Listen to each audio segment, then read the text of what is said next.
Bienvenue sur la 5e étape du Tour Down Under. On entre cette fois sur les hauteurs d'Adélaïde. On part entre Christie's Beach et la mythique Willunga Hill, 129,3 km. On se demande surtout comment le Mexicain Isaac Del Toro, actuel leader, va gérer cette ultime montée, mais aussi comment les autres favoris vont se comporter, comme Julien Alaphilippe ou Binyam Girmay.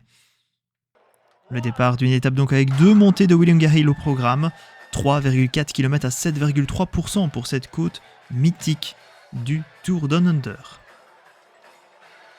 L'échappée du jour est composée de 4 coureurs, le Danois Casper Pedersen de Soudal Quick-Step, le Suisse Johan Jacobs de Movistar, l'Italien Samuele Battistella d'Astana et l'Australien Liam Walsh de l'équipe nationale. Premier sprint intermédiaire pour Walsh sans souci. L'avance max de ces 4 hommes sera de 4 minutes. Mais on se doute que les favoris vont rapidement enclencher à l'approche de Willunga Hill. Alors que certains tentent justement à tout prix de suivre le peloton. Et on voit que ça roule vite malgré tout. C'est l'équipe Jayco Alula de Simon Yates qui mène le peloton.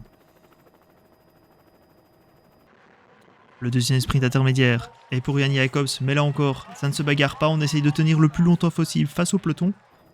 Et justement dans la première montée de Willunga Hill, l'échappée est reprise, et Luke Burns, le leader du classement de la montagne, attaque directement pour récupérer le maximum de points. Il s'impose ici devant Van der Lee, le néerlandais avec qui s'est échappé sur la deuxième étape.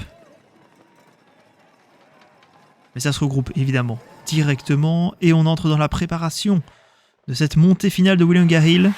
Un final très nerveux et très rapide, comme on le voit.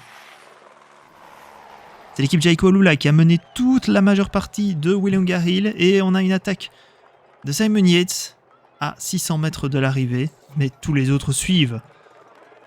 On a Narvaez, on a Onley, on a Lehman, on a Alaphilippe, on a Williams, Del Toro, Simon Yates qui relance encore à 300 mètres de l'arrivée. Onley suit Narvaez aussi. Mais cette deuxième attaque fait mal. Elle fait mal à Del Toro qui a du mal vraiment à suivre. Il prend 1 seconde, 2 secondes, alors que derrière, Narvaez et Alaphilippe se lancent dans une attaque à l'approche de l'arrivée. Oscar Onley est directement dans la roue de Julien Alaphilippe et, en voyant que le Français ne peut plus y aller, l'Écossais attaque. Et c'était le bon plan. À l'approche du dernier virage, il s'impose devant Stephen Williams et Jonathan Narvaez. Il s'agit ainsi de son premier succès à seulement 21 ans pour le coureur de l'équipe DSM Firmenich Postenel. Un talent écossais à suivre clairement.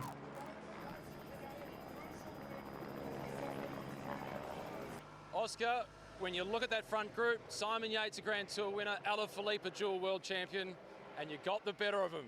Can you believe it? C'est vraiment incroyable. Je savais que j'étais en bonne forme en arrivant ici. Je voulais faire quelque chose ici, mais face à de tels coureurs, je ne savais pas trop comment j'allais réagir. Je suis reconnaissant à tout le monde, à tous ceux qui m'ont aidé pour arriver à cette victoire.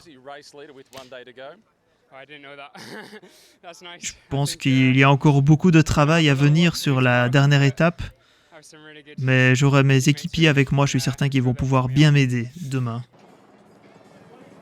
Oscar Onley donc qui gagne sa première victoire professionnelle sur une course World Tour à 21 ans à peine. Le jeune puncher, grimpeur écossais.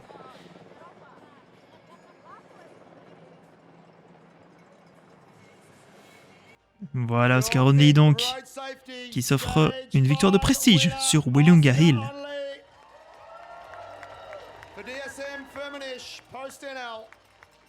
Et un nouveau leader puisque Isaac Del Toro a perdu quelques secondes sur cette dernière ascension.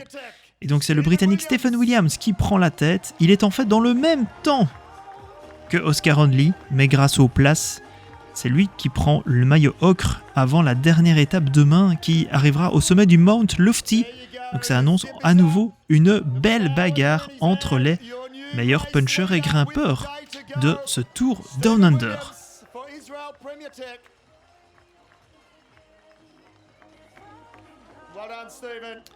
Le classement de l'étape, Oscar Onley qui s'impose devant Stephen Williams et Jonathan Narvaez, c'est les 3 seuls dans le même temps. Julien Alaphilippe est 4ème à 3 secondes devant Bart Lehman, Simon Yates, Valentin Paré-Peintre et Isaac Del Toro qui termine à 6 secondes. C'est qu'il l'empêche donc de garder son maillot ocre de leader qu'il avait juste depuis la 2e étape.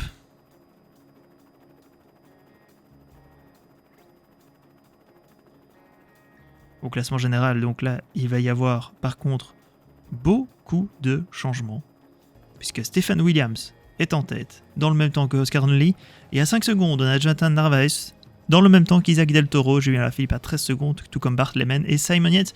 Cela promet donc une belle bataille lors de la 6e et dernière étape du Tour Down Under, ce dimanche, du côté de Mount Lofty. On vous attend.